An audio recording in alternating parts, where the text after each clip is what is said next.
we have two more sample space problems here. So let's suppose I drive to Indianapolis 3 times, and there's two different problems we're going to attack based on this scenario. Let's suppose the first time, in the first problem, I record whether or not I got a speeding ticket each time in order. Let's determine the sample space. And I think the best way to do that here is to draw a tree.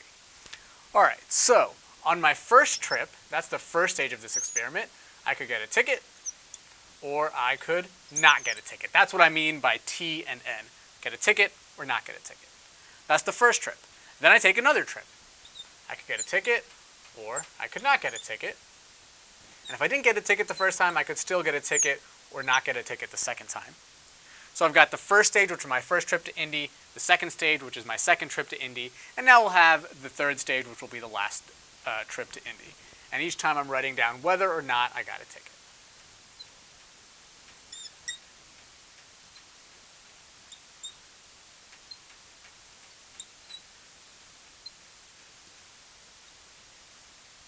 So I think we're done with the tree now, and now we can just write down the sample space in this case. So, remember, the sample space is a set, and what's in this set? All of my possible outcomes. It's possible I could have sped a lot and gotten a ticket each time. Or I could get a ticket on the first one and the second one, and then on the third trip not get a ticket, etc. So then I could get a ticket on the first one, then not a ticket on the second one, and a ticket on the third one.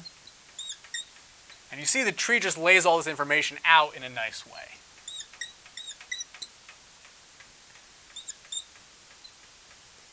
And now the ones that start with N are on the bottom half of this tree, so NTT is the one I just wrote down.